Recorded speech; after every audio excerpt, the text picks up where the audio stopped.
I will just hand over to Lucy and Ella to run this. Thank you. Guys, thank you all for coming on for the first of what will be multiple conversations about this topic. Just at the very start, remind everybody workshop is being live streamed, so we will not need your individual cameras. We're just going to use the room camera up there, but yeah, just be aware. We will be breaking into groups, so the noise from a live streaming perspective will be fairly. That was just turned on. Anything more of that? Oh yes. Stu, have you got one? No, I haven't. Stu's We'll not get got you a one. couple. Vince Rogers. Ella, all We're team working. Yep. Yeah. Yes. Ella's going to open this up. Can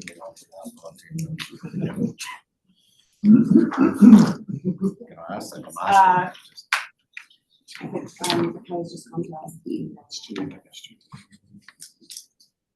Quick karakia, tu tawa mai I runga, tu tawa mai I raro, tu tawa mai I roto, tu tawa mai I waho.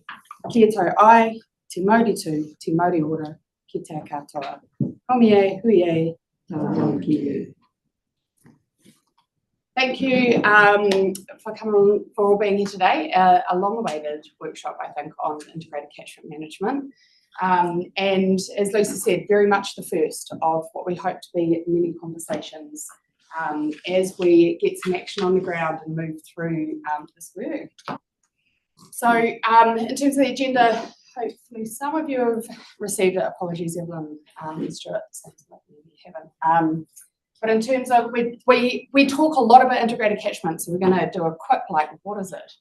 And then there's a few case studies around kind of what's happened internationally, nationally, and just to give you a feel, but we're not going to get into a lot of detail.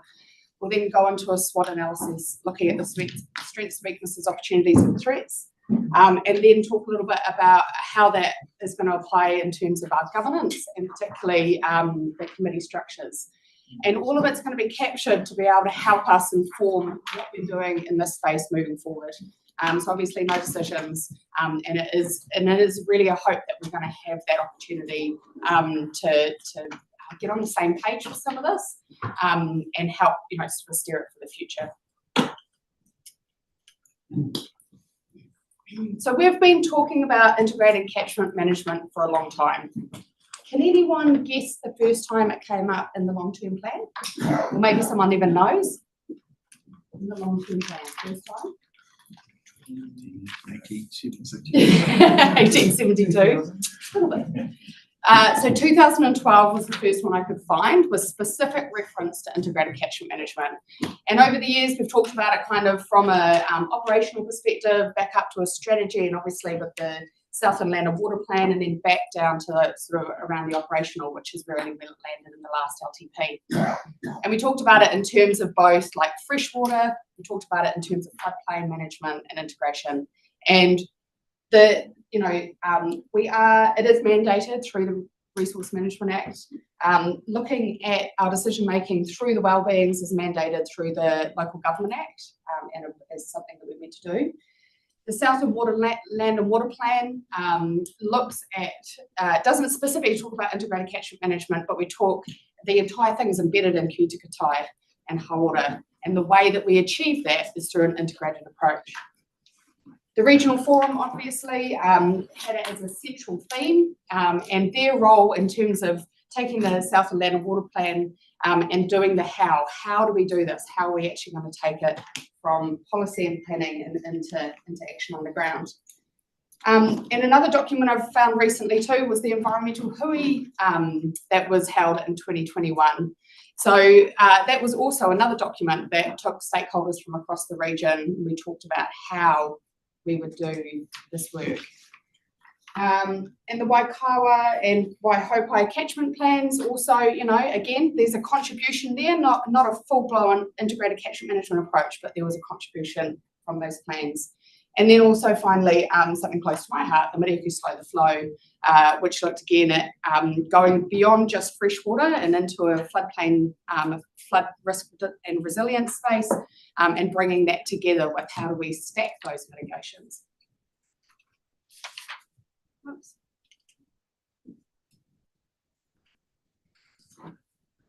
So the concept of integrated catchment management is well established, yet in practice can mean different things to different people, and across New Zealand ICM varies in its design and implementation depending on a wide range of factors. And so that's what we need to land. What are the factors?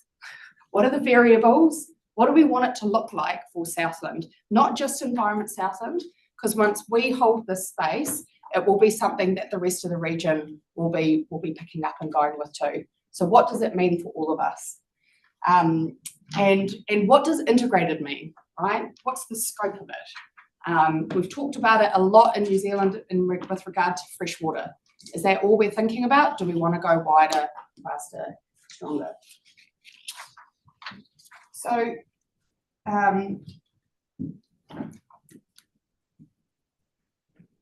the opportunity is to be much more transparent in terms of how we're making trade-offs. We cannot do everything. We know that. We talk about that a lot, but we're not always clear about what decisions we're making based on what information, and what's that going to lead into, and what are the trade-offs. So improving sequencing and coordination, so out in the region with our partners, stakeholders, and also internally within our own staff.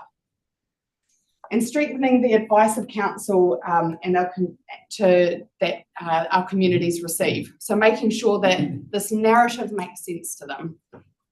That a lot of the community don't recognise even different councils, let alone different parts of the council. So when we're going out and we're talking to them, this narrative has got to be crystal clear. So key aspects of the decisions that need to be made, or the direction that needs to be underway about where we're going with this work, is we need to be clear about our governance in terms of who else is around the table. So is this about regional wide decision making, and what role what are the roles and responsibilities of each of the different players? I mentioned before integration. What's the scope? Are we integrating beyond freshwater into flood risk, into other biodiversity, biosecurity? Yes, we talk about catchments. We need to remember we've also got our coastal areas and further out. And then finally, how we're going to bring our community along. We consistently talk about this, and we want to land it. It's on a spectrum of engagement. We can keep consulting on things and telling people stuff. We can go all the way through to a full kind of, citizen council kind of thing. But somewhere in between there, we need to look at the options, and they need to be fit for purpose. We also know there's a lot of changing in this space. There's going to be different types of work that we're going to do with our PA partners. How can we get together and do that work? And how does it fit with other programs of work such as spatial planning? I'm going backwards, sorry.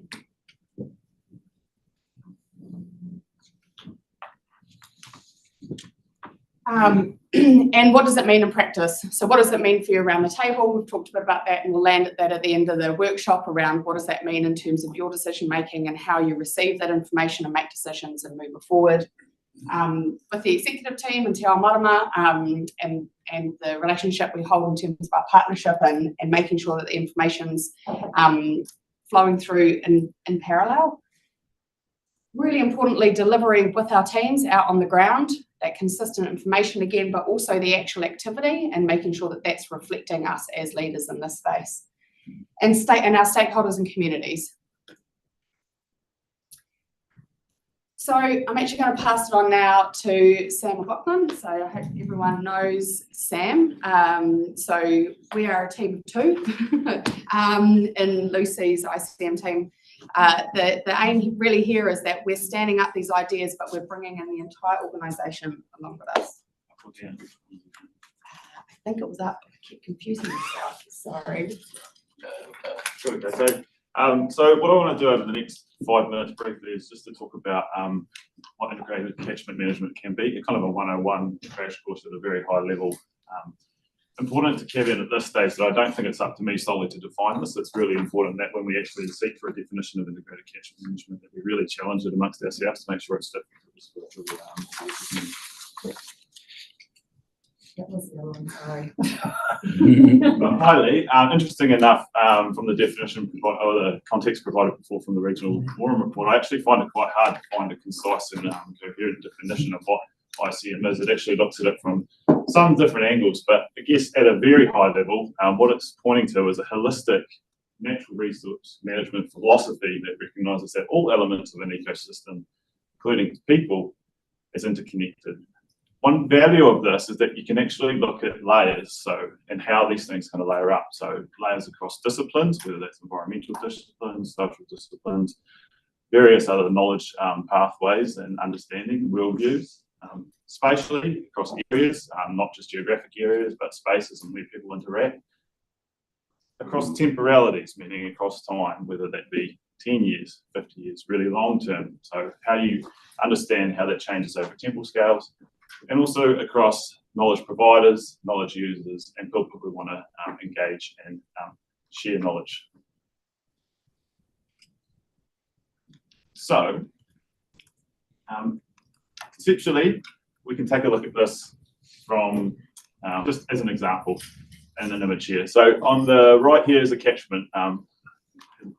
But let's just say if we were looking at a catchment, how do we actually think about ways in which we would apply ICM and think about the catchment more as a whole? So first off, and I was just trying to show the first 5 dots here, but if we were just thinking more environmentally about some of the impacts, you could see some of the environmental issues or some of the environmental concepts that you would think about across the environment. How then would you go about actually thinking more broadly and more holistically to consider some of the other aspects within this? So also what we could look at are some of the cultural indicators and various things that start to think about whether it's Inanga habitat or native forest or other things that talk to people's connection to place and connection to history as well. We can also apply things such as economic lenses, like what do we do when we think about issues in terms of the impact that it has on infrastructure, in terms of how people afford to live and what their net worth is and how they manage their finances. Then also how do we think about things in terms of development and how that's progressing as well. And when we go into things, how do we then start to think about some of the social impacts on this? And some of these social perspectives start to get more from things that we can quantify into things that we actually start to consider around subjective measures. And when I mean subjective measures, we start talking about people's perceptions. So how do people perceive the spaces that they live in? How do they understand and learn? And what's their capacity in terms of how they relate to one another? So when you start to think about all this, and instead of isolating on one issue in particular, you start to pull it out more broadly. Yes, it does become more complex, but it gives you a really wide range of thinking about the catchment at scale and the various relationships that are going on within that space. So again, what it offers, it requires us to think holistically, considering a range of factors and how these factors are impacting each other and the relationships they have between each other. As I mentioned, layering is quite useful because it speaks to some of the tools that are emerging. So things like spatial planning and the use of GIS as tools that can really complement ways to show how these different ways that we think about things and different indicators start to relate to each other and build up. We could also talk about the value in terms of understanding cumulative impacts, and it's those cumulative impacts across different issues and across different timescales. And also the benefit that ICM offers is that it can reduce some of the siloed ways of working and improve some of the efficiencies when we start to bring these tools together and to look at things more holistically. However, it's important to note that ICM is not really delivered in isolation. As a philosophy and a commitment to thinking holistically and to consider various measures across these a wide range of spaces, it requires a commitment to really connect with our communities and to understand what they think and how they interpret their understandings and how they relate to the land, and also in terms of how our partners do this and our stakeholders. ICM has the value of strengthening our current internal working structures as well. But this is going to require quite a shift in terms of clarity and opportunities for change around how we work together, how we relate together, and how we think about our programs moving forward to speak to a more broader and wider understanding of this. It also will require us to collectively prioritise and make some decisions to consider the multiple interests that we have across our catchments and across the regions. So, I'm not saying that this is a set way of thinking again, but how you do that and then how you actually start to think about this is an interesting way of well, there are different ways of doing this, but one way is that you can think, and as Alan mentioned, it's quite a useful way to think about it because of the well-beings that are required in the LGA to think about, is how you can then build a framework and understand how you might make some of these decisions and from a broader perspective, understand where some of these indicators and assets might be trending. So this was pulled from Treasury, and Treasury used this as a way of reporting to government in terms of how they understand some of the decisions that they make as well. We can think about things from an economic point of view in terms of some of the capitals that we have in the financial and physical space, environmentally as well in terms of the natural environment itself, but also what the environment does in terms of its contribution to people. And then from a social and cultural lens in terms of the cohesion and the way that people relate and understand each other, and then capabilities in terms of what people know, what their capacity is to build that, and also their health as well. Can I, sorry, I don't know, it should be interrupting, but when we talk about economic and we talk about fiscal, financial, fiscal capital, why aren't we talking about environmental capital? Everyone understands capital, and I think, you know, that's, I think it's a missing link in there. Yeah, absolutely, yeah.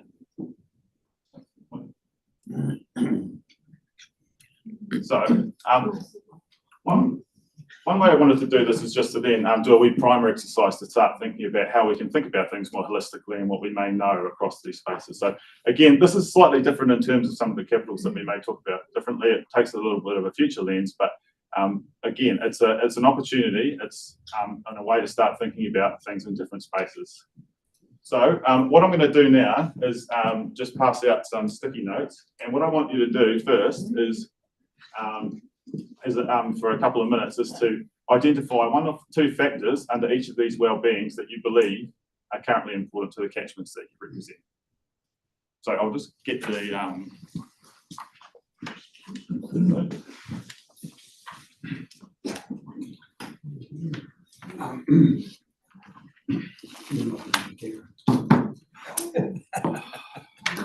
This is terrifying. Oh, here we go. I think we've gone right away from the exercise. We've gone down into the new point now.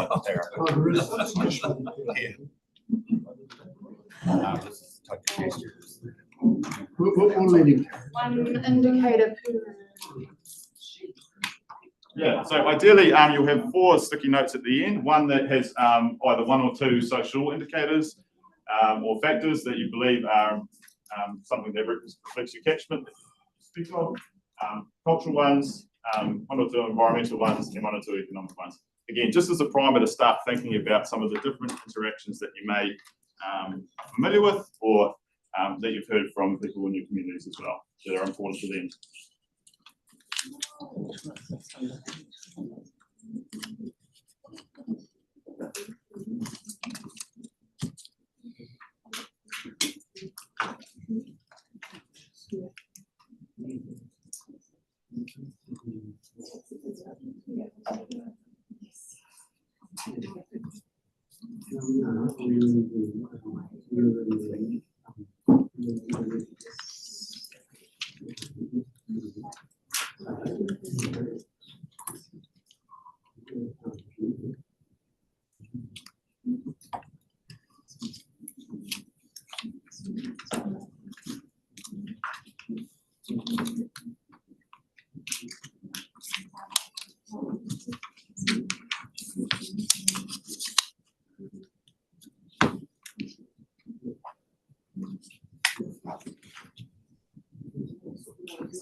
What are you going to do?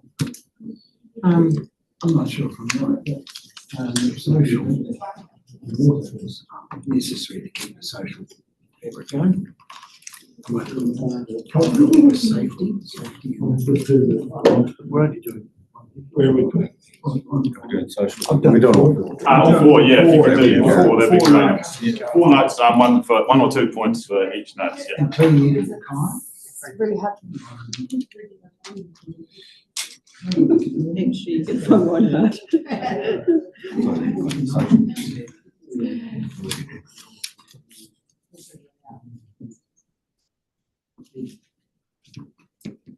Okay, so keeping moving. What I want next, and just a way to for everyone to start priming ourselves, talking with each other and interacting. I want you to turn to the person beside you and have a brief discussion in pairs about what you've written, what you were able to come up with. Flow at this table. That's all right. Yeah, that was If culture. it can help prime the conversation So to that you can give your answers. identify a few. I know what you want. Safety. So.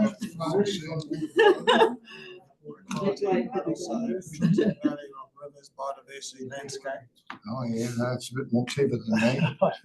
And economic, just wise and sustainable use of water, not over allocation.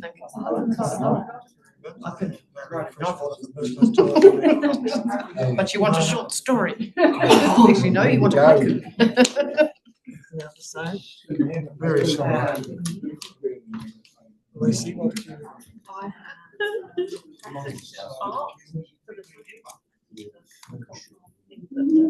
Probably going to repeat each other, so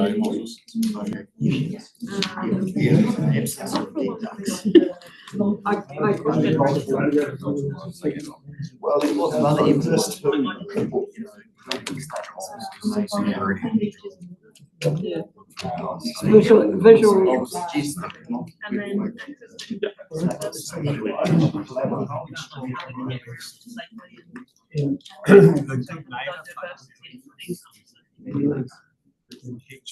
If we circle around, pick one. Economic.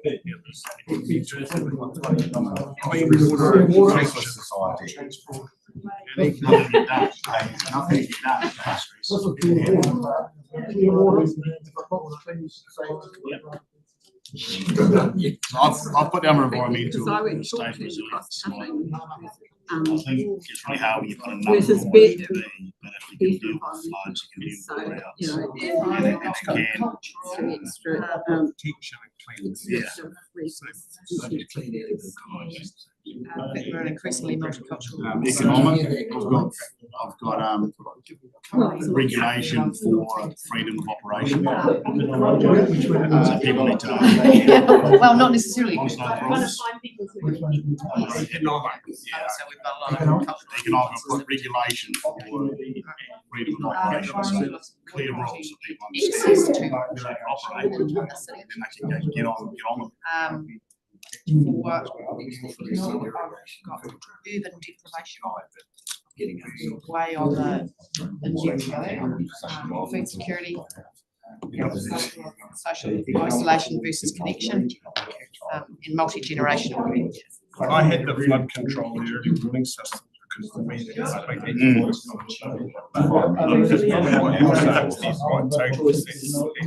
Okay, everyone. The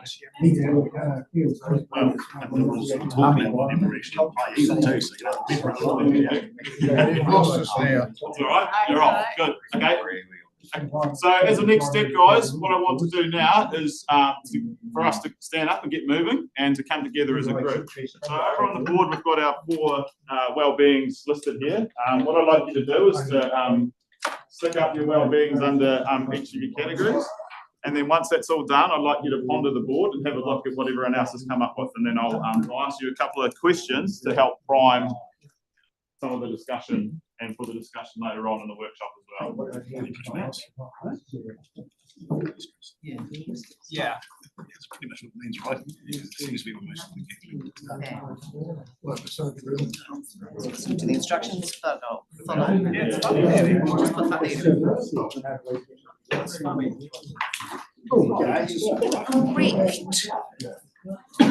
Across the universe.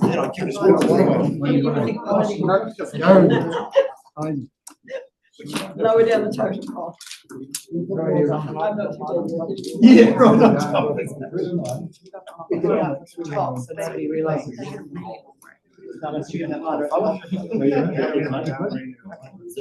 I know.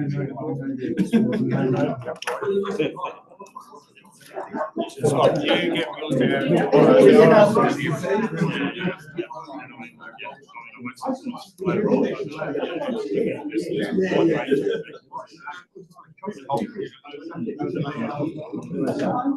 I'll have.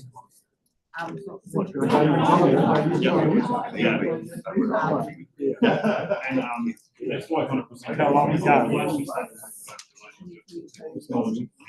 No. It was not my first It's gone. Categories of motion. Yeah. Yeah, well, you've got us. The sequence of. No, they have to blood around them and all that stuff. In terms of ways that people measure health.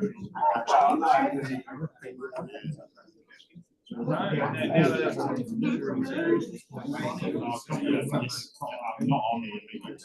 But you know what I'm saying? Yeah, no, I know what you're saying. Because that helps to get us thinking.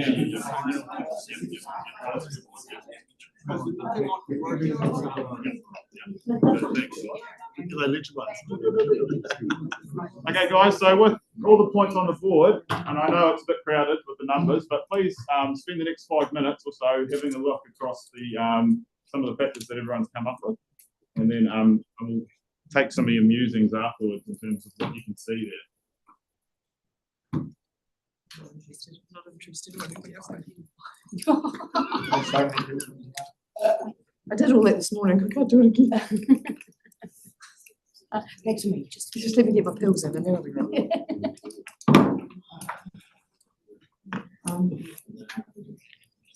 Yes.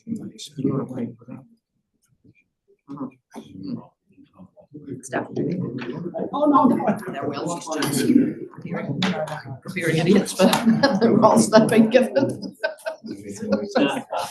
More myself than yourself. I'm happy to talk about that, really. What it does, it gives them a good once. Thinking. 26 of March and then 20. Within 42 days. Navigational. No. Mine away, I just adjust the notes. It's challenging.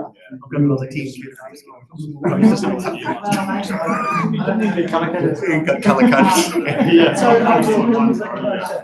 Normally they go to Queen's. You stick on your forehead. Yeah. So it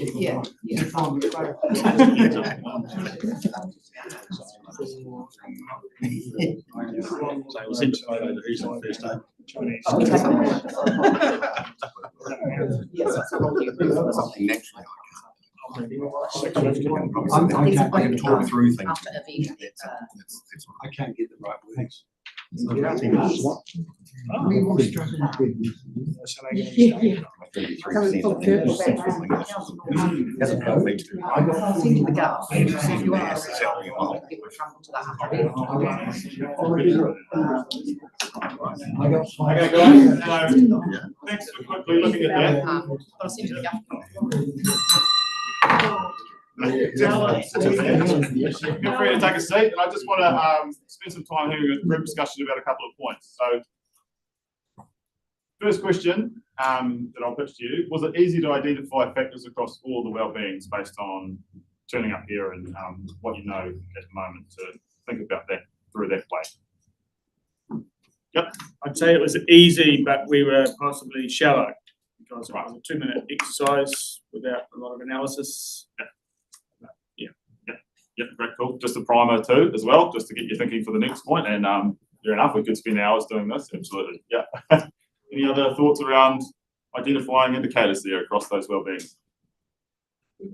Yeah, probably the hardest thing was categorising the many that were in my head because some of them cross over more than one of those columns, one of those pillars. Yep. So probably that's probably the hardest thing. Yep, no, that's good. Yep, good point. Okay. So, and looking at the points that people have raised there, so what kind of patterns emerging when you look at what people have written as a whole up there?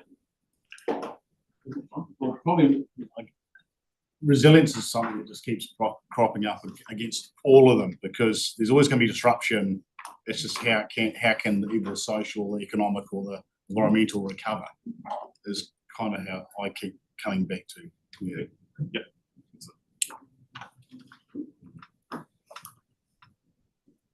I suppose it's even the order that you put them up in, sort of sometimes affects the way you think about things, because you've made economic first, which, given that this was the Treasury brief that it started from, probably makes sense. But should it be, when we're looking at what integrated catchment management actually means, that the first priority is economic as opposed to environmental or social or cultural? Yeah. I haven't done that purposely to all of them, but yeah, good point. And again, like that starts to trigger what people start to thinking about first. And yeah, that's a good point. That certainly is a factor when coming to think about these kind of things. Yeah. Okay. So, final question: what might be missing within the considerations of well-being up there in order to make future decisions? Was there anything that you could be again? It's quite a deep question for a short exercise, but is there anything that kind of just stood out to you there that you thought may have been missing from some of the things? Like, are there repeat themes that keep coming up, where some areas that you may think are underrepresented there, or was there anything else that's kind of missing? So I was going to offer that the way it's structured doesn't naturally draw your attention to intergenerational considerations. Yeah. Would be an observation. And so maybe therefore we have understated or underexplored what is our obligations to future generations, as well as honouring the legacy of past generations. Yeah, and that's with a framework that can be a challenge to find the balance between that as well. Yeah, absolutely. Yeah. One of my favourite words is consequences. You know, and so all these things is we need to consider consequences on they all fit there, but as we're going through all this world, and there's these consequences of whatever it is that we might be doing, and all those factors. So, indeed, aspects of the temporal aspect of it too. Absolutely, yeah. Okay. Excellent. Okay, so just to conclude there, and thanks for again, it's just a wee primer exercise to get us going for the rest of the workshop. So, just I want to leave this section with a final kind of reflection here. So, assessing the current conditions and the temporal change across relevant indicators can help us understand where knowledge and insights are strong, where they need to be generated, and where investment can be best placed into the future to deliver truly holistic outcomes at a catchment scale. So when we start to think about this through an ICM lens, these are the benefits that it can offer, and these are the ways that we can think about it. It certainly adds a level of complexity, and it's by no means a simple thing to start thinking about multiple ways, multiple disciplines, multiple knowledge kind of ways of thinking, but it gives you that broader sense and a real good way to ensure that these different branches of knowledge are represented through our thinking. So, passing it back to Ella, and you don't get to have a break, sorry. And we were suggesting a break, but given that you had quite a long lunch break, I figured you might want to keep going. Oh, come on. Feel free to cancel that. Yeah. Another half an hour. All right, the tenacity, bring it on. And so just as follow on from there, yes, it's complex. The world we live in is an extremely complex one, right? And we do need to simplify it down so that we can actually make decisions and move forward. And so the complexity that sits behind an ICM framework, the point being that we are able to use it in a way that we can replicate over and over again, it creates transparency, and it gives us surety about what we're doing and what direction we're heading. So it's trying to simplify that complexity without reducing it to something that doesn't then actually do what we need it to do. So I just wanted to really, reiterate, I mentioned at the beginning, this stuff's been around for a long time. This is not new, and many of you know this, but I did just want to point, there's a lot that's happening internationally and across New Zealand. And certainly as we move through this, to this point, and as we move forward, we will continue to lean into learning from others, so that hopefully we can, sort of hop forward on our journey. So internationally, really highlighting a lot of the work that's happening both in the well, across the world, but the examples I particularly looked at is in Europe, but in particular across England and Ireland. And they've been looking at this integrated catchment management from a floodplain perspective. So when I was doing the Miriku Slow the Flow work, they were really starting to grip this up. And doing a lot of work at the top of the catchment, renaturalising some of those smaller tributaries, which is making a real benefit. They're also working closely in terms of the urban form and how they give more space, because they often become the construction points. Really importantly though, giving really good examples of how that's actually increasing wellbeing across their communities. It's adding a whole lot of value back into their natural environment, and it's cleaning up their waterways. So it's that, they're really able to highlight the benefits of doing this. So we hope to bring some more case studies soon. In New Zealand, again, probably some of you have heard about Motueka in the river there. There's been an ICM program there for 20 years.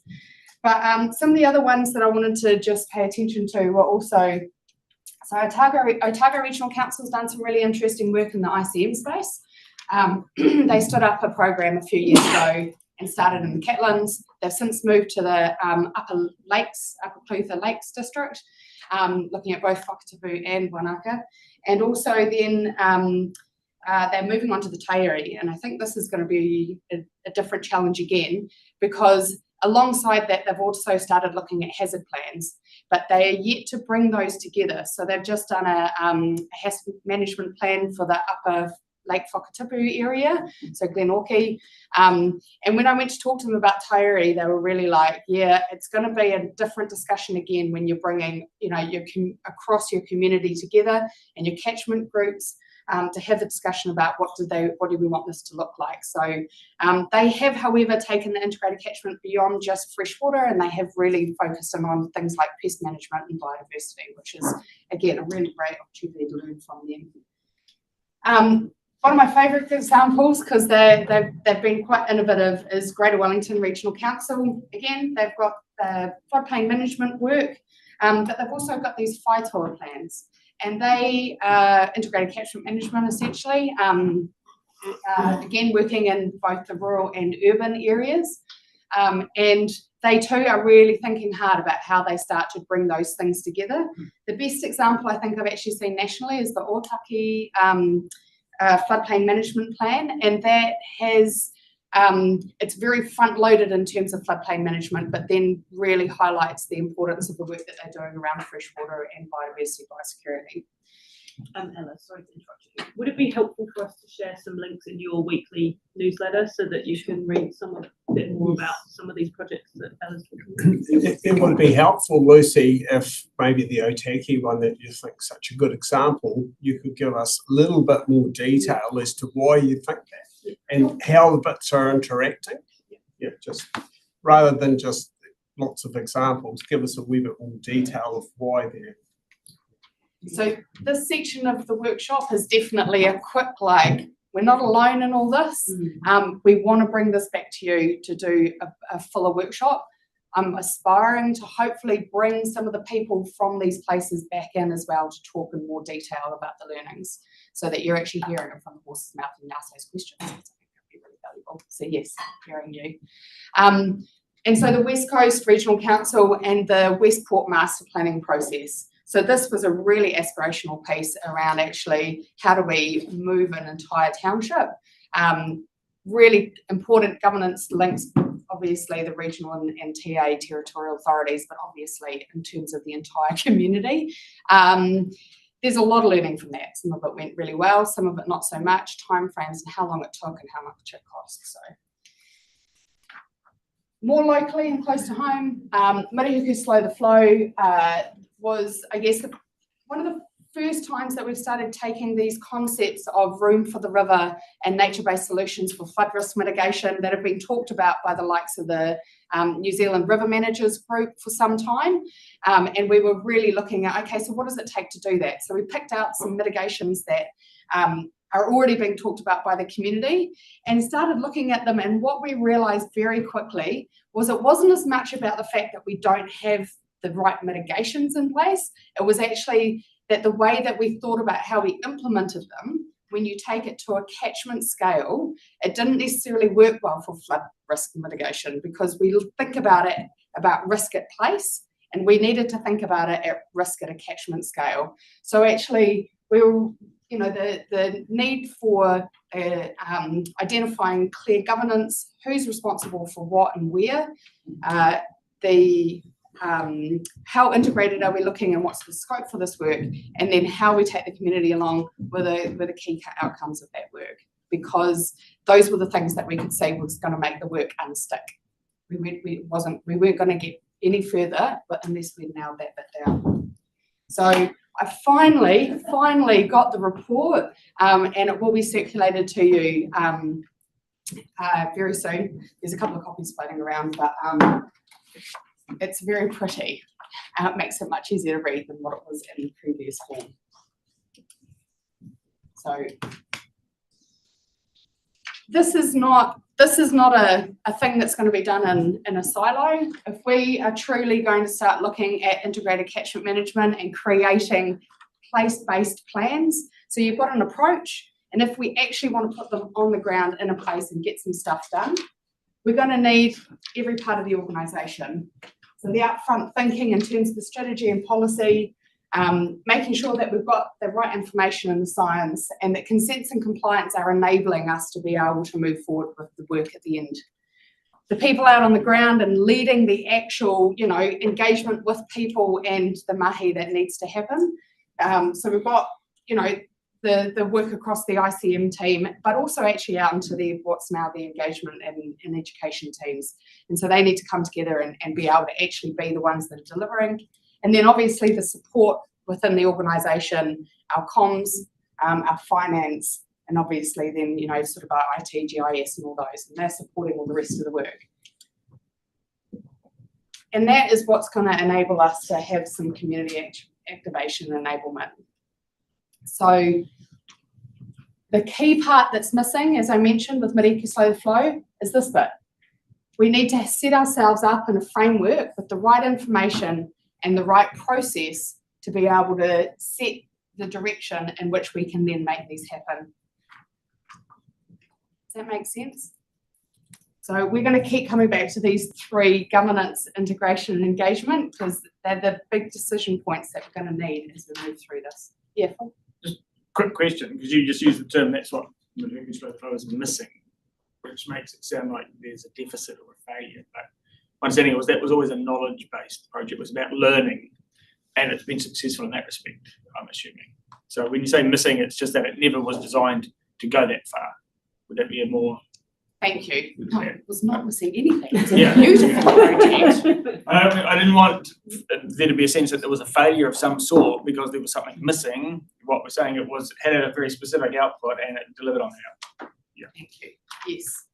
It identified the factors. If we were to take it from a desktop exercise into a practical, on-the-ground, implementable plan, would be we needed these answers, these bits answered. And so the Miriaki Slow the Flow included that regional climate change group. So we had representation from across the TAs involved in that. And it's helped to become quite pivotal piece in terms of identifying what it might take into the future. So Anka and the team were involved all the way through. So I'm going to go back one. And so once we've got this framing, as I've mentioned, it's that replicability that we're looking for. And this in itself isn't a whole program of works. It only works once you apply it to place and in another program. And so the two programs that we're looking at the moment to be able to apply an ICM approach is the learning from the land, right? Because again, it's been identified as a priority for the organisation. So learning from the land is leading on the land, just to be clear. We reframed it for this new lease in life, right? So we've got 4,500 hectares across the bottom of the Matoda and Oriti catchments.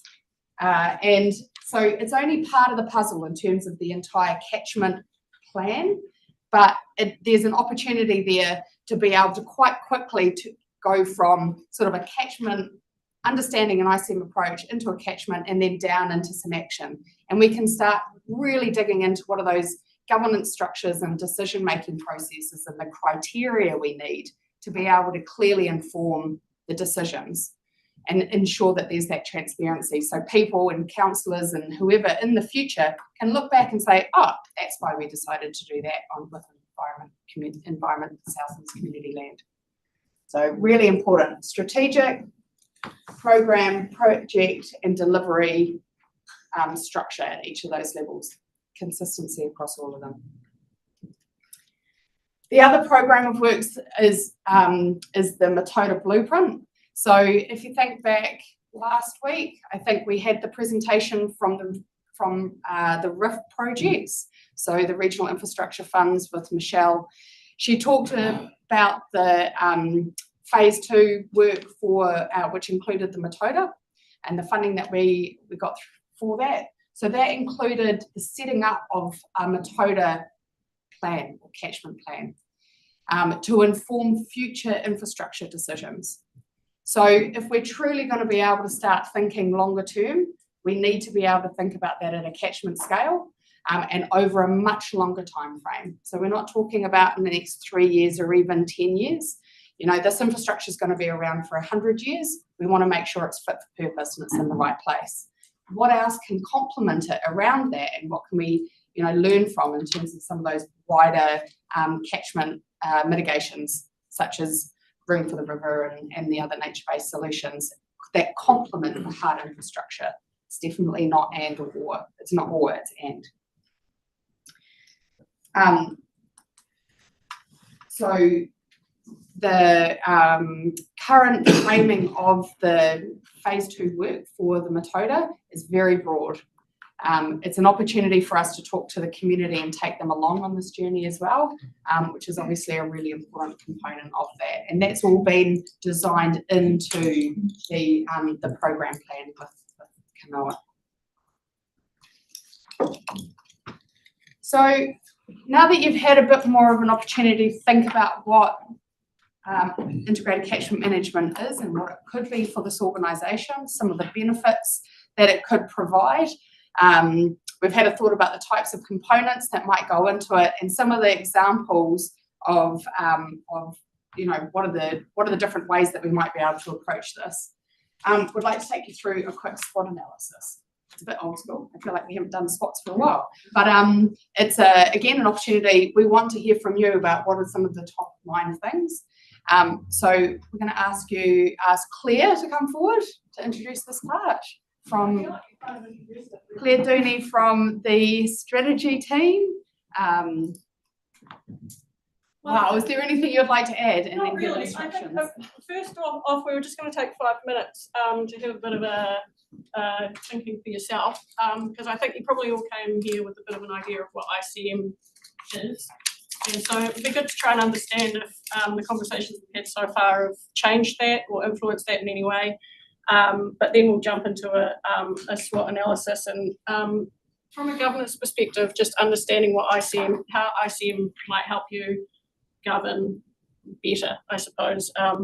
You know, it might be things like visibility, cost savings, that type of thing. So yeah, I think that's probably what we'll do. So if you take 5 minutes to just, it might be questions that you come up with, and that's fine.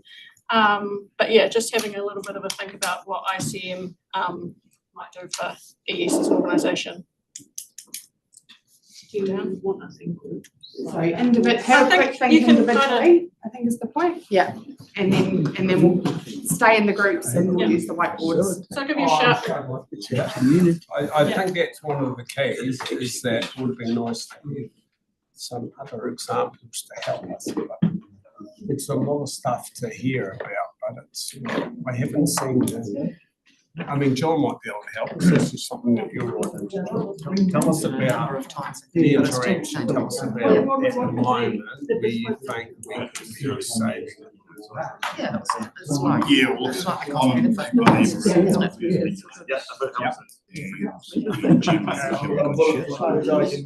That's why I was just here to, How do we empower the community to do stuff like Can't reach the ground. Okay, Luke's So we don't, so we sit here sitting saying, oh, we want to get this. Yeah, it's just a little bit being drained. Yeah. Into that space. Yeah, right. Yeah, so that's a fact. Be very well being drained. No. The plus one recently is probably bigger than what I've just put in being drained. Oh, yeah. And the only regulation we're doing around that is stopping people wanting to enhance villages. So we don't have alignment between land sales and planning. Governance has been making a lot of noise about this. You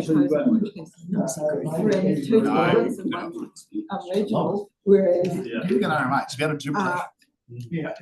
So we have an ability to interpret stuff in the outcomes. Well, you see, on that same line, I guess I've got a more focus The way I around the build-up of islands in the and river. so the and conversations actually are going to walk be away, different. we dug holes And way back. that's We spent a hell of a lot of money taking on up rock dealing to the the problem of channelization. And channelization leads to a whole sediment going down the street. Well, there's a number of other things going on in drivers, right? So now we've got a product that's expensive for contractors because we've got TAs handing And out that's the thing, no matter what. willy-nilly to dig holes in the money, ground. So it's a that's where the spatial planning thing, economic which is making it easier. So we can all. So the other part of that though is that we've made it exceptionally hard to actually work with the Riverworks division. They actually, if you can take that out, you wouldn't have to put as much rock. And some of those things. So with But your why would example they do that with all consenting and lots of So it makes well, it I'll give you an really example. hard. We've just got a consent through and it wasn't too ageless. Yeah. That consent was not being activated because it was for gravel, because it was too easy to dig it out of the ground and somewhere else. So it's been sat there for 10 years and not used. It's sat there 10 years not used. Everyone's like, unless you have economic drivers to get people engaged. So it's all about that spatial plan. You're working through, right, this is the amount we want to. We need some numbers around things and balance it, so you're not going all of a sudden, stop them from taking out the ground, holding up another repeater line to beach, where it's been completely harvested. Oh, yeah. Yeah, so how do we get that balance? How do we get that balance? Well, you see it in the gravel thing in the area. We've had Riverworks and they've done everything else, but the gravel build-up was the problem. And the last piece, and it wasn't done because it's too hard. So we've got to make it easier for people to take it out. Which I try to is way up there, and they don't understand, they don't believe me. Because you've got to control government. We've got to entice them. Because if they don't want to take it out of the river, they're not coming. No, it's got to be. Okay, yeah, that's been 5 minutes for your individual reflections. Some doing more collective individual reflections than others. We need you to start scribbling what you think the strengths and weaknesses, opportunities and threats are for what we're talking about today. How could it help us? Where do you see us building in a whole about it? What opportunities might be before us? What might unhinge us? Righty. This is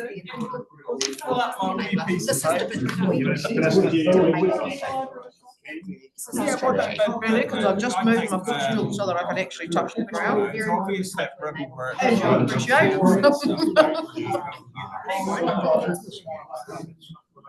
Ending up worse than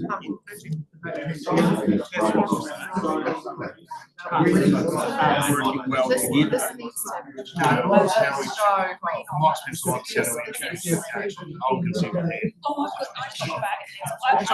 I'm all about contingency. So I said, well, I'll just strip harvest it. It's pretty straightforward on the beach. And they're going, What? I've got so much money they can give away. you need nothing to do with it. So and I sort of left the game. It was harder to get a wet in the place. It was harder. Yeah. No, I'll talk later. It's 320 on the So good. So hold up. Hearing from people. And they won't need to see really well. It should be out there. That's when you go out, you're then able to say, okay, now that we've done that, what implications does that have? We already know that the next step, because we already know what the next step is. But the thing is, the whole make it up. We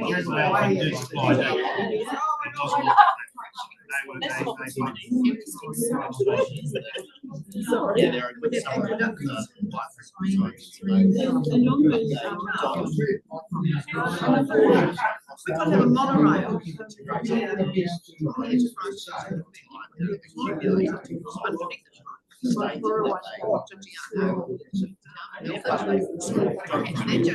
The opportunities of that.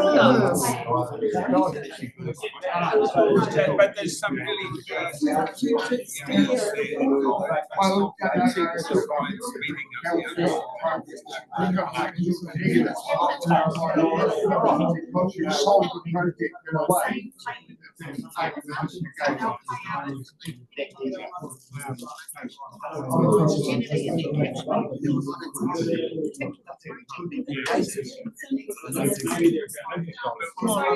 If you guys have any ideas, I'm going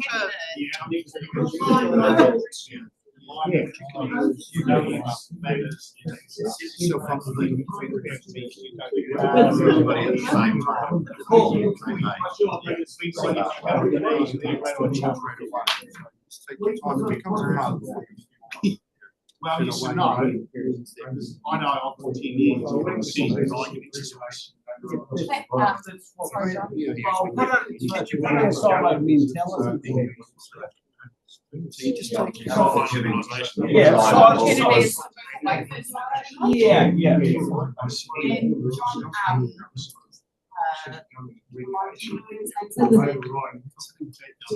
The three. We don't want to happen.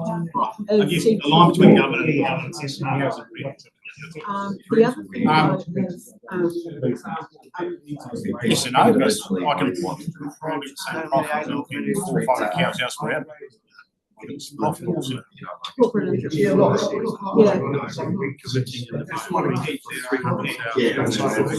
that's the side.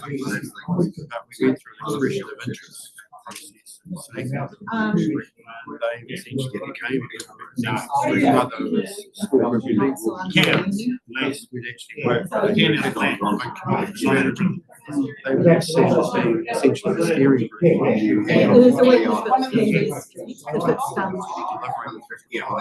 So if PS was in a rain.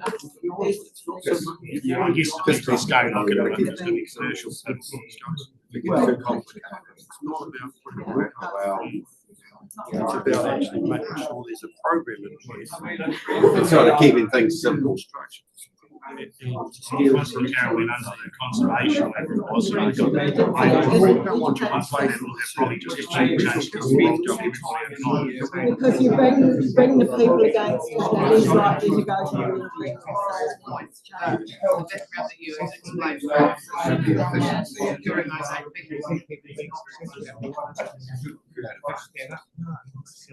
So they're kind of just a little self-funding. Yeah, So that's the issue with them. they're all over the country like that. It's going to have to be a reworking. So not waiting till the. Because the key thing for this is Create integrated. online financial. It's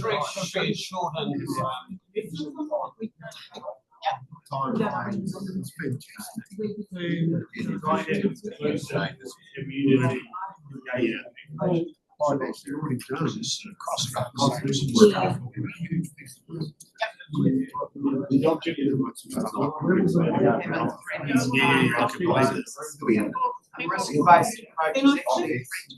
It was made about the report.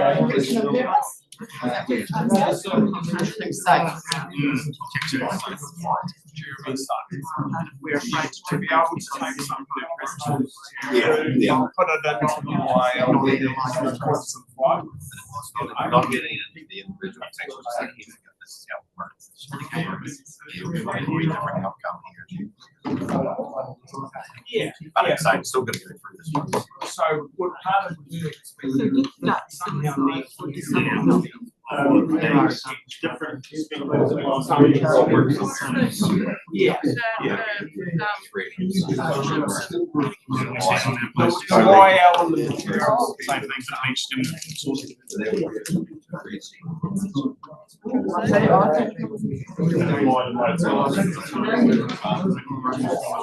Well, I think you can flip. It's like dual balance.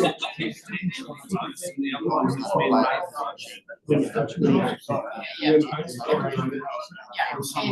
And the land use time changed that way.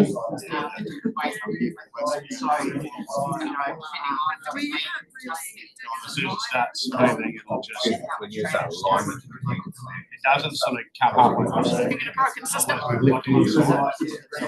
Positive out there. For decades. Community outcome we're looking for.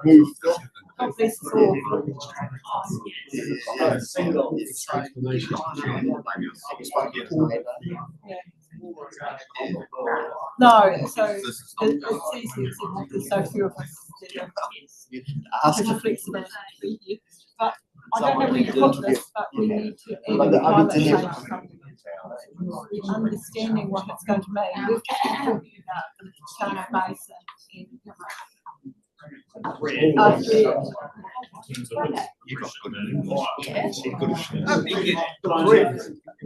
With some of the regs.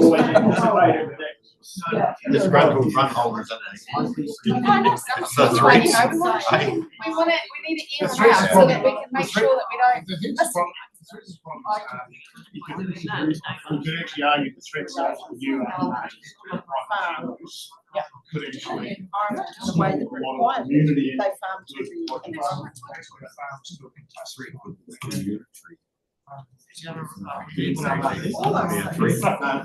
to run the show. Sorry, Stuart. If the strategy is set, we've got a framework against which to measure our priorities and our decisions. That's what I want. We can keep referring to that. Is there a nice way to say that? Stuart, things like feet.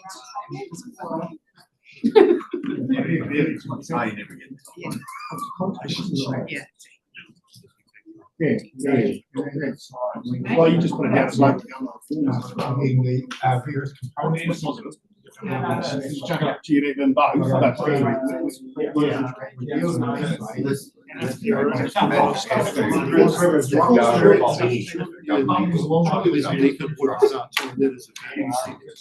very fortunate because you've been Some good data. that helps to underpin all this mechanics. What about, Junior.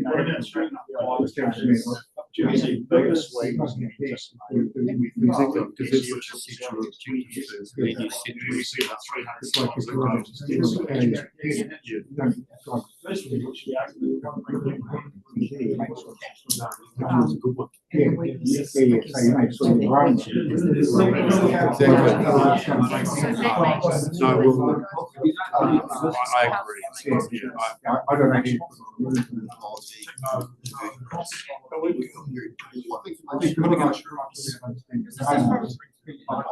For some reason. Can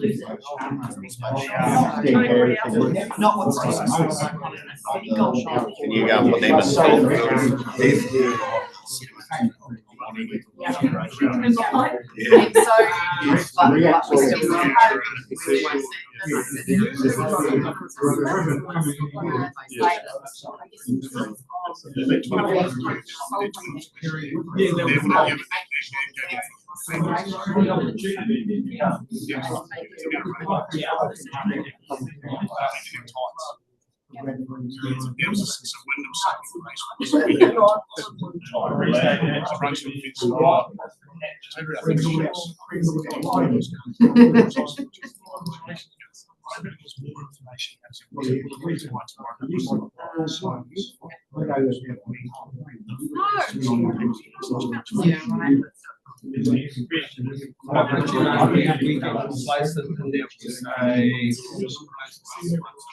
in Or is that a weakness?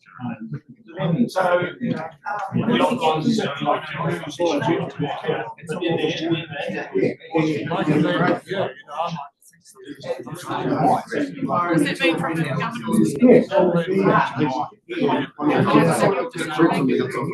Yeah, that enables.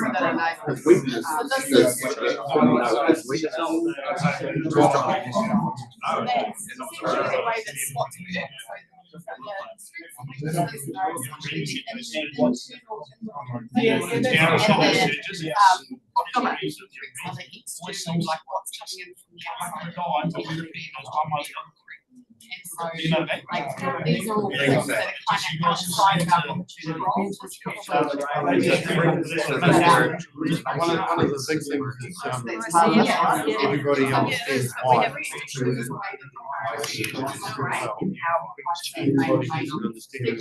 Doing it next week.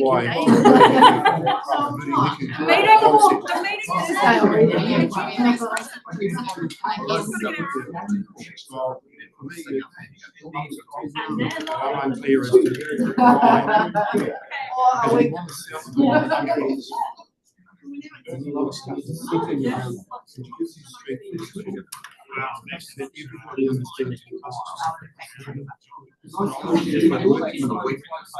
There's a lot of stuff sitting around. Everybody understands why is it doing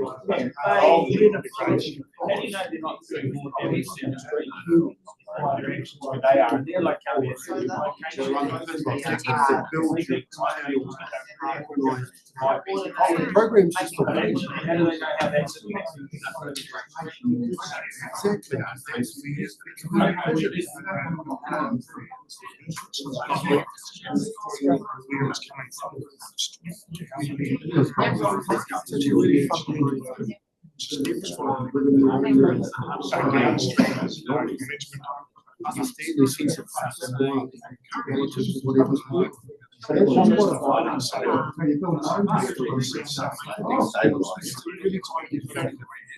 and then you kind of create your stakeholders.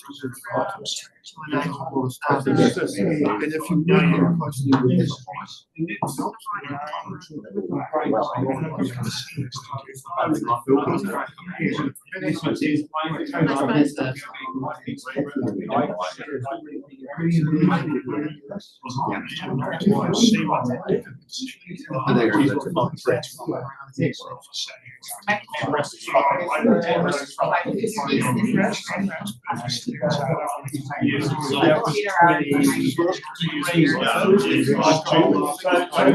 So rather, I would say this is one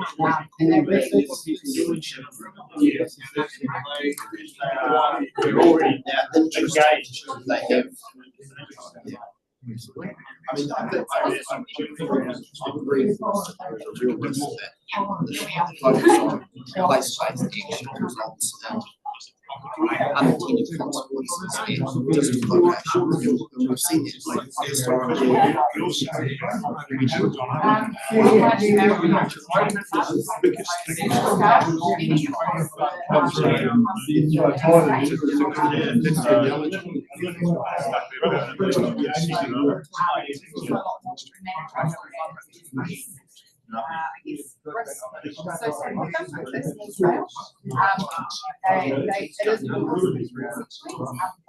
The issue is that, we have privilege, why we do it.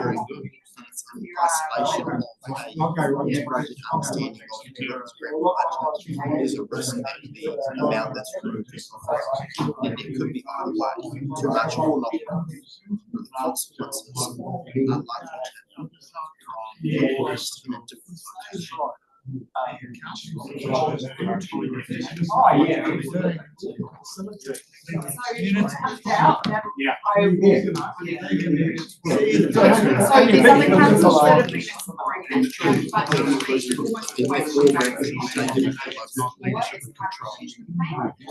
leadership is a true thing. So it will become part of the process and we'll do conversations on it, we'll do back then, like, then we'll take it to the process. It also was every huge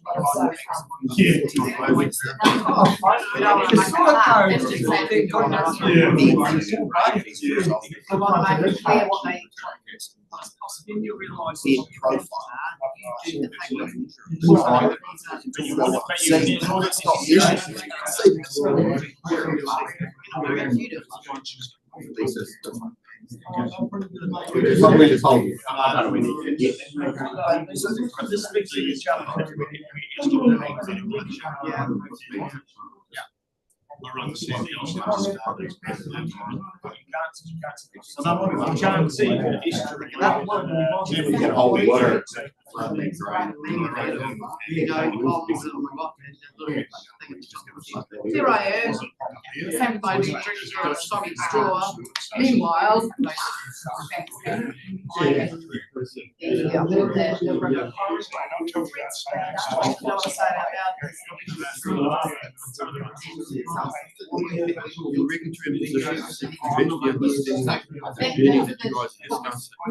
become more applicable to that can you deny that people understand why there is a regulatory requirement. So instead of a blanket,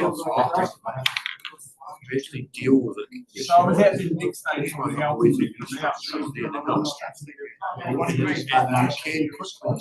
I think there's a real risk that there's a confirmation bias security. The ownership of visualizations, and then applying. It takes a mindset change though for the council to think that way. not Existing foundation processes that are being interfered with and knowing that not controlling use an example of the market. So someone does want to stop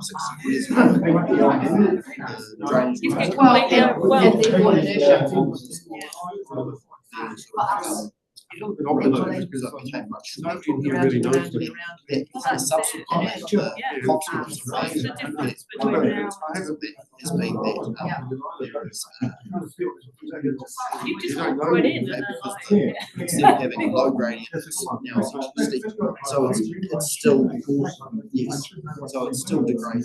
What do you think, Simon? This morning, I'll tell you what I was doing. You were enjoying the suggestion that they should be moved. Just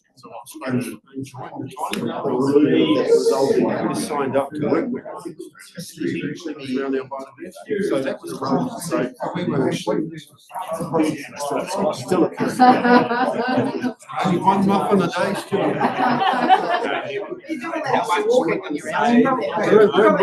We're in moving parts at the moment.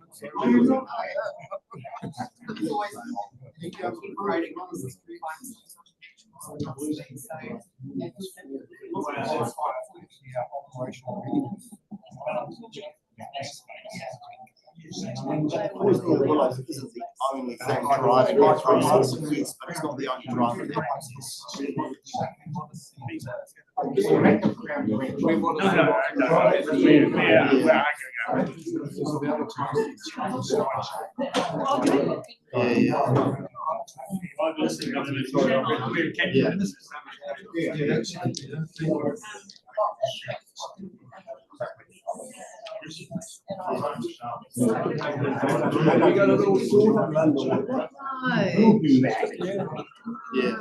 As much as I'd like to kind of wait, let's just do this and this and this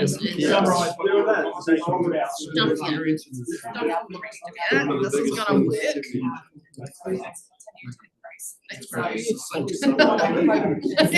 Well, be a benevolent dictatorship. We can all go home. Let's all Get all this stuff. Yes. It sounds a bit like these people come up with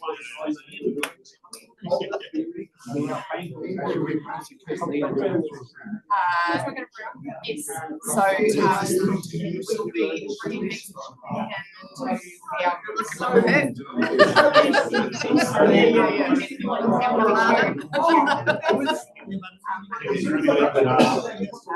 Yeah, interesting. I could live in a world like that.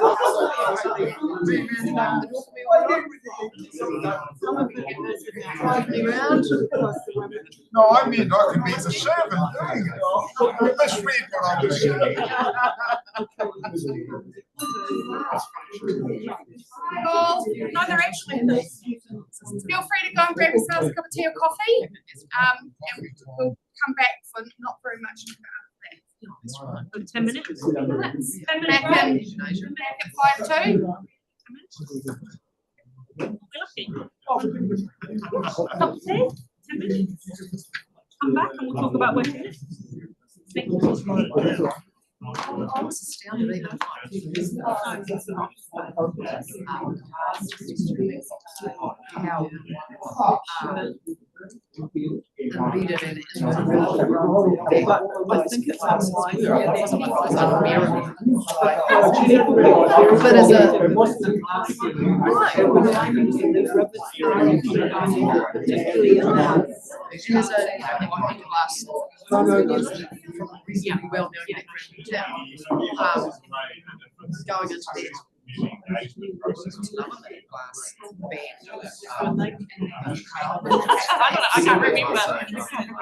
Down there was no happened to marry into some I mentioned. To be fair, I mean, it's the It's worse. It's been worse now, it's less done. Yeah, okay. You know, and we sort of have well, Lower middle class. No, I can't figure it out. we didn't build I'm just thinking, yeah.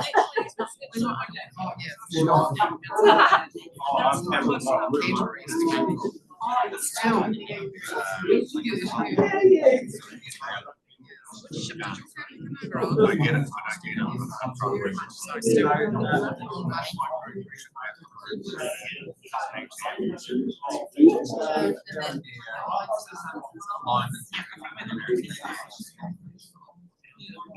get all that off. Yeah. Something on the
current decision, right? And I'm going to take learning from the land as an example, or leading on our land.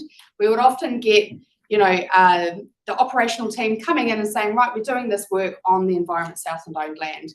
And I remember several times people asking, well, why are we doing that there? And what does that mean?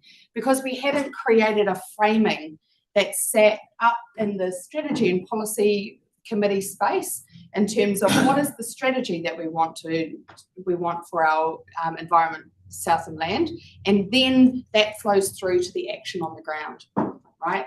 And so with an integrated catchment management philosophy or approach that helps frame that up, we can be really clear about why we're doing things and then what we're doing, and then how what we're doing feeds back up into the why. So it's an opportunity again to build on some of the things that you've thought about previously in terms of the strengths, weaknesses, opportunities and threats. And how do we ensure that ICM has an integrated governance view, right? So coming back to that diagram that I just showed you, making sure that we are able to have that transparency about why we're making decisions, where we're making decisions, and the fact that there's work happening on the ground that we can point back into that space. How should the responsibility be split between strategy, policy, and ICM? And then what formal feedback loop should exist between committees? And how do we make sure that they talk to each other? And so the development of this ICM approach can massively help with doing that. Yeah, Lucy, did you want to? Oh, sorry. So one of the key things we're grappling with is ICM is a division, it's my division, but actually it's not. It's a concept and a philosophy and an approach that needs all of the council and all of the staff to be brought into. And so making sure we're starting this new triennium with a clear understanding about how you all see ICM as a concept and how frequently and where it should be showing up to ensure that it's applying across all of our committees. So despite the fact that it's my job title, actually what does it mean for you, for all of us in the various roles that you hold at council? So that's what that first question is about. It's not about how we ensure that my stuff is got a view everywhere. That's not what it's about. It's about how do we make sure that organisational wide, if integrating how we manage our catchments is a council priority, then it has to show up across our governance layers. And so we talked a bit about the terms of reference, and we went back and forth about whether to reshare them or not. But you've got really good terms of reference already, the one that you put up and put together for the ICMC. So the questions for here are, what more do we need to be doing? How do we make sure that we're taking some of these things we've already talked about and making them go for real? Because it's not a new thing, but it's a thing that's kind of needs a inject, in my view. So this part was just really for a free and frank conversation about where and how you want to be seeing it show up. Shall I start? My current understanding, which is absolutely open for change, is that because the ICM committee has replaced the regional services committee, most recommendations from that committee will feed into council for ratification or whatever. The part that I think needs to come to strategy and policy is from those recommendations, firstly, do they fit with existing strategy and policy? Secondly, if they don't, why not? So does that mean then that recommendations need to come to strategy and policy around looking at changing either of those things or modifying either of those things so that the continued workflow through the organisation still is based in strategy and policy that has been set by. So that's my understanding of how it should go currently, but there might be better suggestions. One of the next ways to the future workshop that we need to have is about prioritisation of how, and the trade-offs piece that we talked about before. Yeah, sure. So one of the powerful things about this concept is that you can trade off A against B and say, well, that's the most important important thing for us. Now, that's a strategy decision that you may have previously made, either through the regional policy statements or through our other LTPs, etc. But where we haven't had that direction, the view is we should come back to strategy and policy and say, you haven't directed us on this matter, and you now need to, so that we can make decisions operationally in an ongoing way with more certainty, so we don't have to keep coming back. The example that Ella gave about the Leading on Our Land project, so with 4,500 hectares, you were quite clear with us last triennium, you wanted action in that space. What ended up manifesting was we ended up reports coming to regional services that were about lease arrangements. And we didn't have the big picture kind of, okay, but if we're changing something with those, how and under what conditions and with what criteria?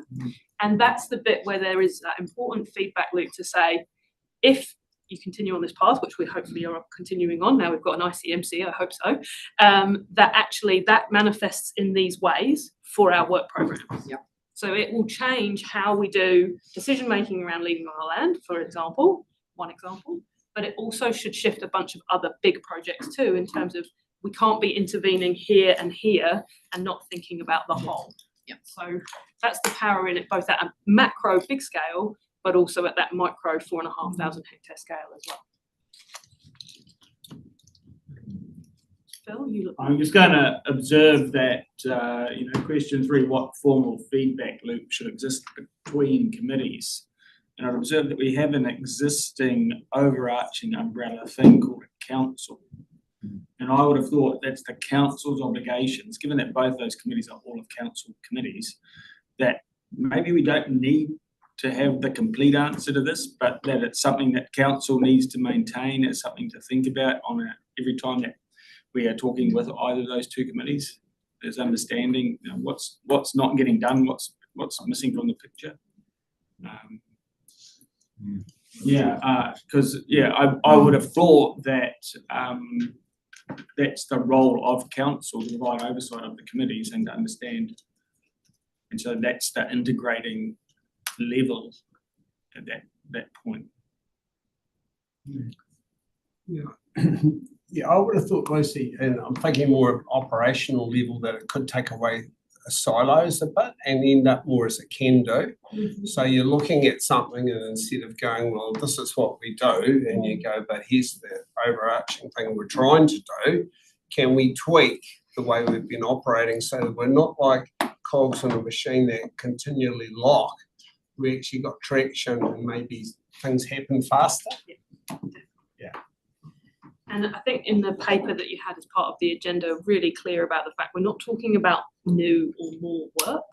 We're talking about doing existing work together better and with more engagement, more partnership with our communities in the same direction. So I think that's an important point to flag too, because as you say, it's about removing those silos, making sure we're all pushing the same way and the cogs don't get stuck. Jeremy, were you going to say something? I was a wee bit way Phil was talking on duplication. We don't want to keep going. Oh, we've heard the same thing there and there. There goes the council, then we look at it there. So I mean, you've got to get efficiencies. And as thinking that they were full council committees. So just kind of, this is a major part of this discussion too. A lot of work being done. And again, that's fitting that all into there too. Something. Yeah, I think for me, and this is definitely part of the change for us as council and for my teams, is around Kanoa historically has been felt like an add-on, like a bolt-on to all of the other things that we've all had to do, to David's point, in those cogs and in those, those spaces. And actually what Kanoa gives us an opportunity to do is to say, we can take a bigger view, a longer view, now with the Matoda specifically, but we should be doing it for the other catchments too. What does that look like and how do we make that go? It needs to be integrated because I need Simon's team and I need Sam's team and I need Patrick's team, and we all are needing to have some skin in that game in order for it to get delivered. And so out in the world, it has to look integrated, it has to feel integrated. Some of it's funded by Kanoa, some of it's funded by rates, but it's core business. How we do that has to be with some of this lens over top. Can I introduce a question 4, which might be, how do we stay ahead of the naysayers? Now, I've got a bit of meeting faith today, and this has just come to me. The biggest threat we've got going is what the current Treasury benches think they need to do to get re-elected. Yes. That is the biggest threat going. They could do anything. They're playing around with our farm plans and anything else.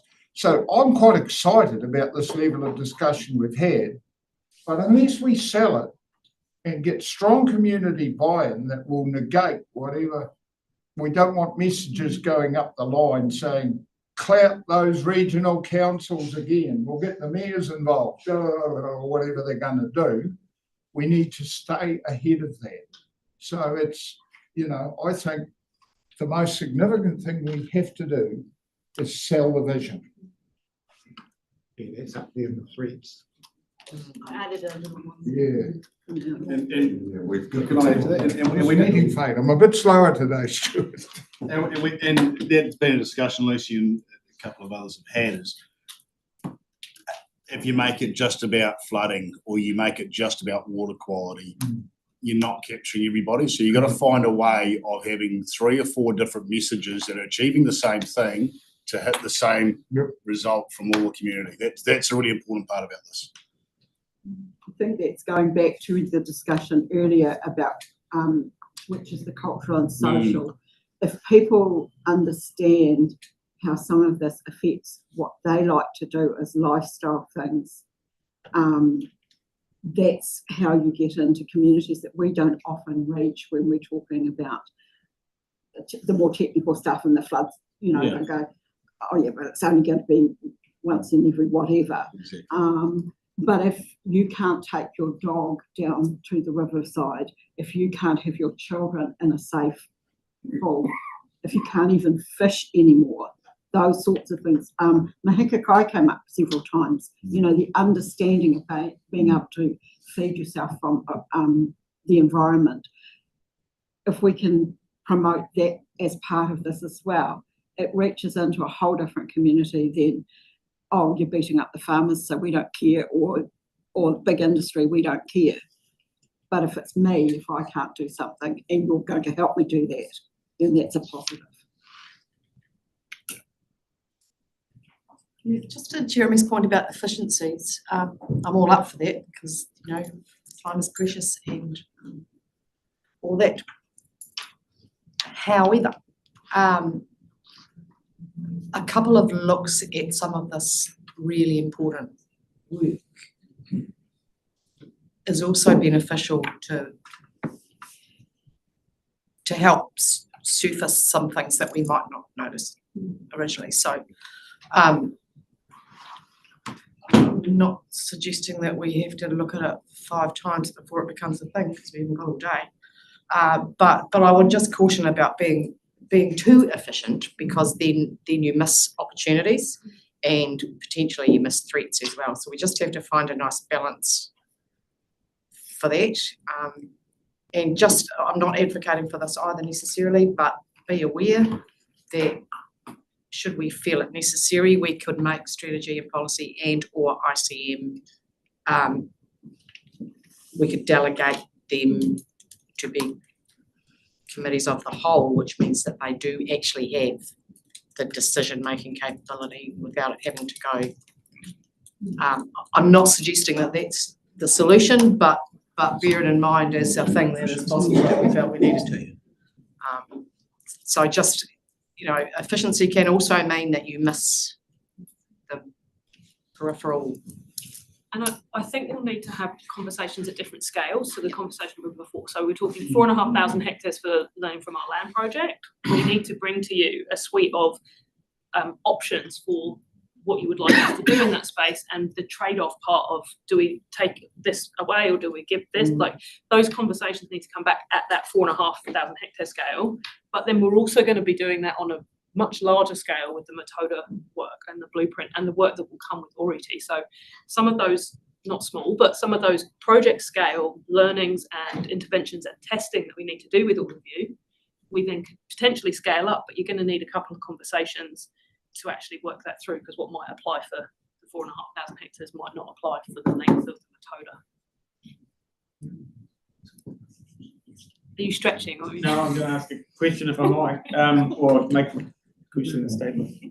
I think that it's really important for us to keep in mind when we use the acronym ICM that there's the part of ES that's called ICM, then there's a committee that's called ICM, but then there's these catchments that are calling for integrated catchment management at a catchment and community level.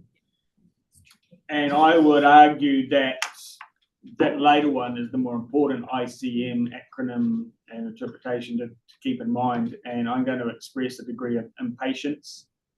I'm going to express a degree of frustration that the regional forum, a form of citizen assembly for this region, presented a blueprint which has sit on a shelf catching dust for the last 3 years. I believe we need to get out there and start to talk to some selected communities around ICM. We've got the opportunity with the Mataura blueprint. We're resourced now to have that conversation with Mataura and the stakeholders in that catchment. We must leverage that opportunity to the greatest degree possible. And we've got the Waikawa catchment, a very different catchment, but it's got a consultant-produced integrated catchment management plan. And my understanding is that the community are now asking for a governance system to support that ongoing management of that conceptual plan. And so it seems to me that we've got 2 of our 12 reporting catchments are ripe for us to at least explore and learn what is the community and what does the catchments tell us is needed from an ICM perspective. And if we're, I would argue if we're not having those conversations and getting some cool outcomes and cool insights in the next 12 months, then we're failing in this respect. And so I get the idea that we need to consider governance. I understand we need to get definitions, but I would argue we don't have to nail them immediately. We can have working forms of those that we refine as we learn things with our communities and make it up not make it up, but refine it as we go and improve it as we go. But we need to get out there, I believe, and start co-designing ICM outcomes with the communities in the catchments, would be my point. And so, cool workshop, but we need to push harder and faster, I believe, and take some risk, accept some risk, because right now, when we are, councils are by nature incremental, but with the central government policies and approaches pushing the way they are, we're actually in retreat at the moment because incrementalism is not keeping up with the pushback we're getting from central government. John, and then Maurice, and then Lyndall. Sorry. Yeah, fully support Phil on that, and quite pleased to see he's getting the record on us. It's good. It's good. I would like to put it out there, and I guess get a gauge from people. There's been a change of council. We requested a bit of a catch up with the regional forum for a coffee at some point last term. I don't think that happened. I do think we need to reconnect with that group, A, out of respect, because the amount of work they put in, and as Phil said, it's collected dust, and B, to bring us all up to speed, myself included, on exactly how they got there. Just a very quick overview, and then a bit of social time with them, so that we actually appreciate the breadth of the community that it touched. And I think it's really important. So could we please actually, is there an appetite for that in council? Yeah. We do want to do it. As ASAP. Good. I wonder what role we talked about this before, role the catchment groups have that are managed by Thriving. There's a really good kernel there to maybe expand or at least involve them in this sort of thing more so than what they had before. I don't know how we're going to do that, but there are groups of really committed, interested people who will, see this as a really good opportunity so we can work better with them, I think.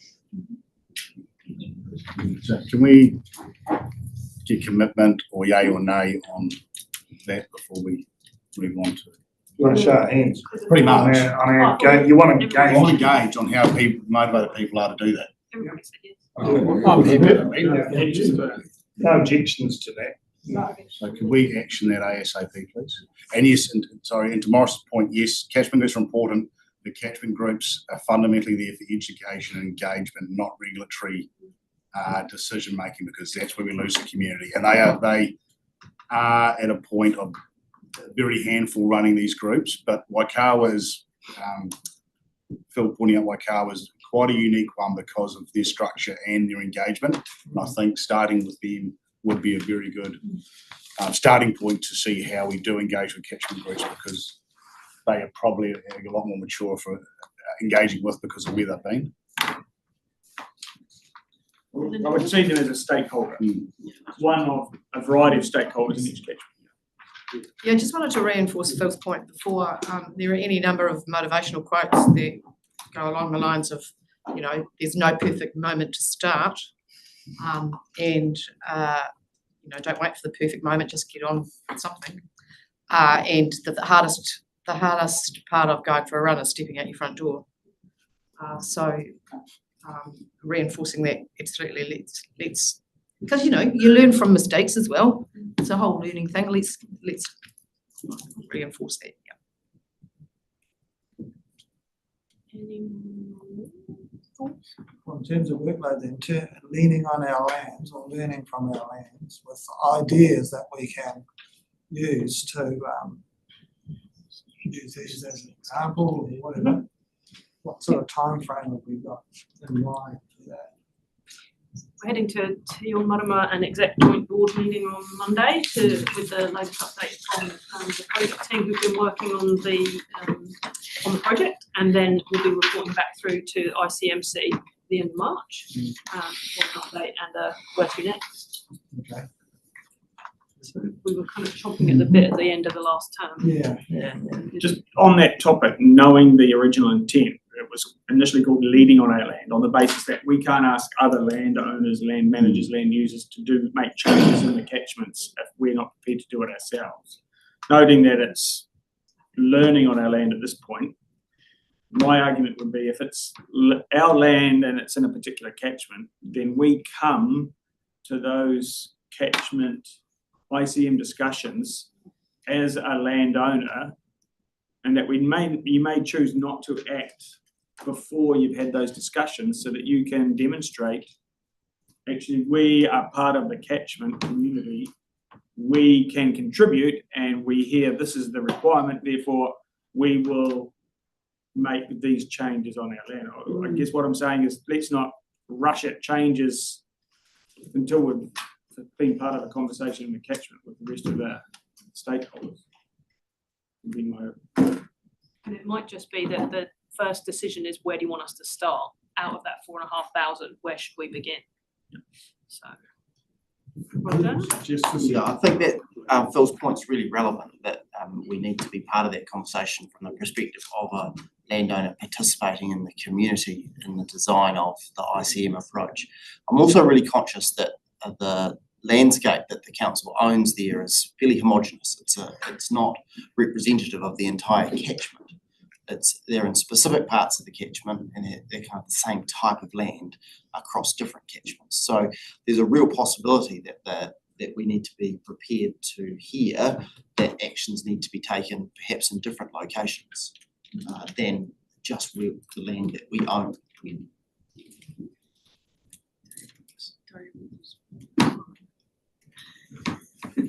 Yeah, I was just going to say, Lucy, there's a bus truck being jacked up, and I think it's really important that you go and have a look at the land that we own and realise that, as Roger's just said, it's not reflective of the whole of the catchment. And in my catchment, a large amount of it is for taking excess floodwater, and so that's a different type of land to what normally people have, where it's the opposite. You're trying to make sure you don't get flood because you're trying to run a business. But so you need to understand there will be pieces that could be used for other things, but there's a fairly big purpose that the whole of the community bought into and funded at the top. So just saying.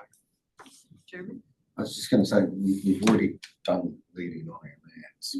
Remember when I came down here, like 9 years, the amount of development that was going on that land. At the time, we were telling farmers, stop intensifying. Meanwhile, we were spending hundreds of thousands of dollars in drainage and fencing. The lack of understanding what was happening on that farm, on that land, was quite, from my point of view, what we're trying to tell the community. So we stopped that. We said, stop it. don't spend anything. This is, we're being critical, whatever those, pointing one finger at the other and three fingers are pointing back at us. So that's stopped, and to understand, so we've already done the leaning on, like from a point, we had to stop doing that for a start. So we did some major changes. But I agree, because we 300 acres, 120 acres was hectares was taken out of a lease last year. We know what's going to happen. I was just saying it's wetland, or it's got to stop fencing it, farming it. But there was no governance over that or anything. It was just bang. We heard about it.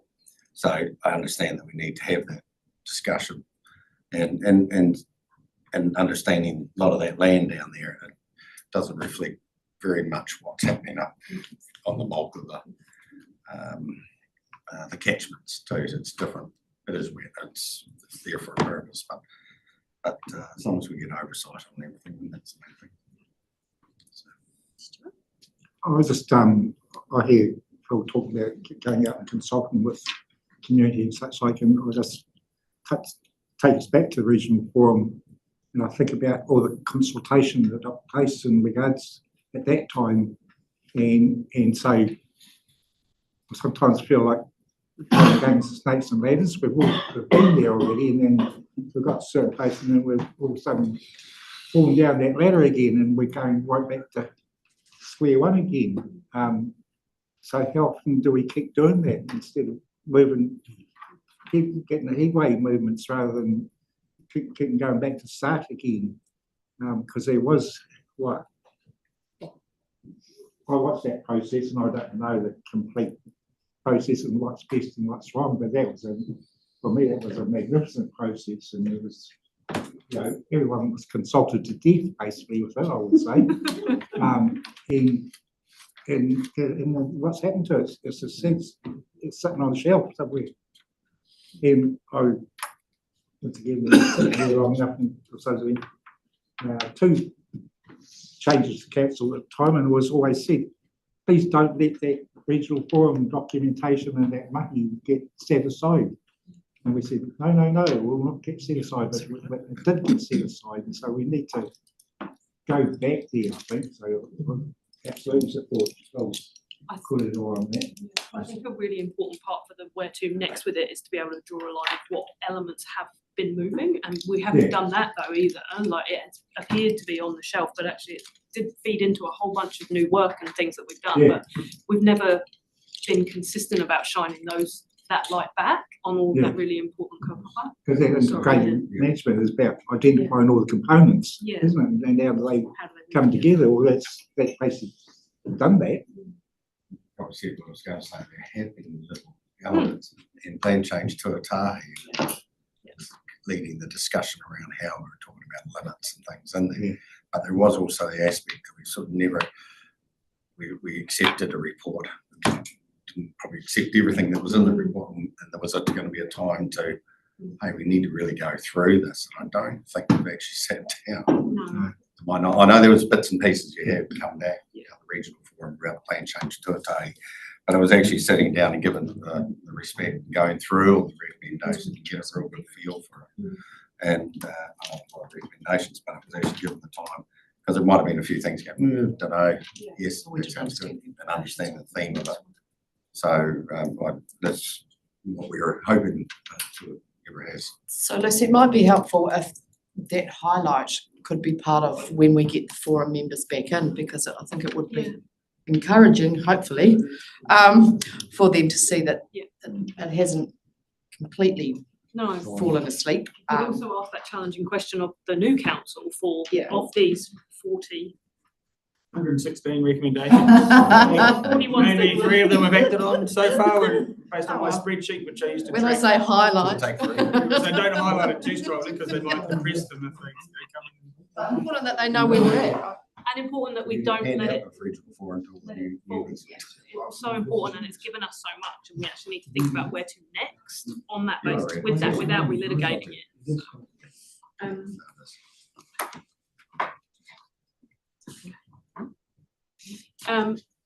Any more on this? Very important. Just following on John's comment, if there isn't an aspiration to engage with the regional forum and the interest of efficiency, I can brief from a regional forum perspective, because I've done that many occasions at the end of that journey. So I can provide people an overview of the core stuff that emerged. I can do that without drawing on their time. And then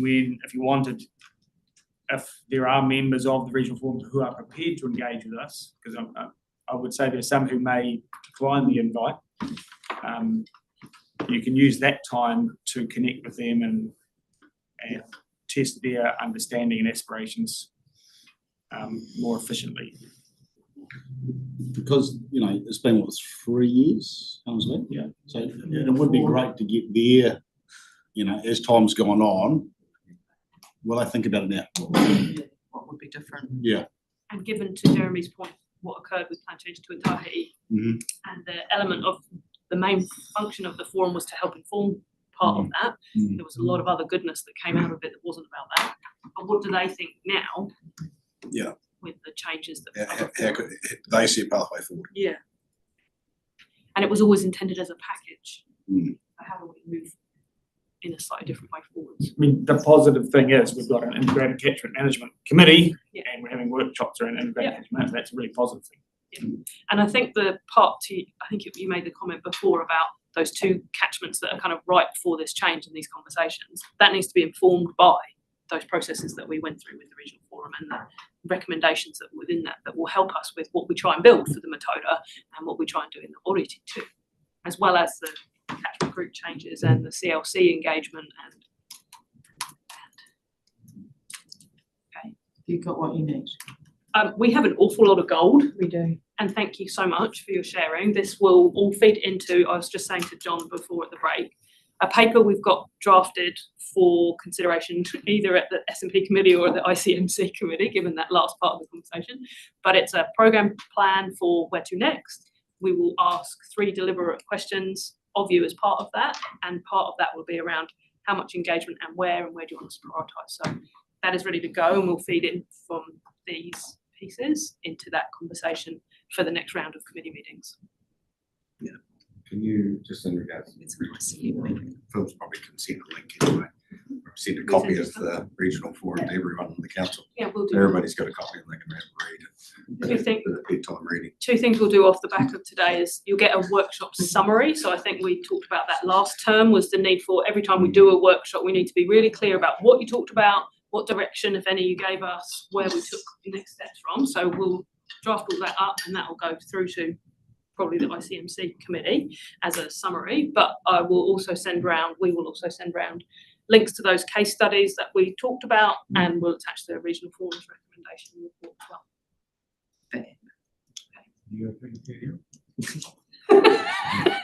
He's nodding. Thank you all so much for your closing. Yeah. Unahia, ki te uri tapu nui. Kia wātea, kia māma, te kākau, te tinana, te wairua, ai te ara tangata. Kia ora I rongo, whakaraarea, ake ki runga. Kia tina, homie, huie, taiki. The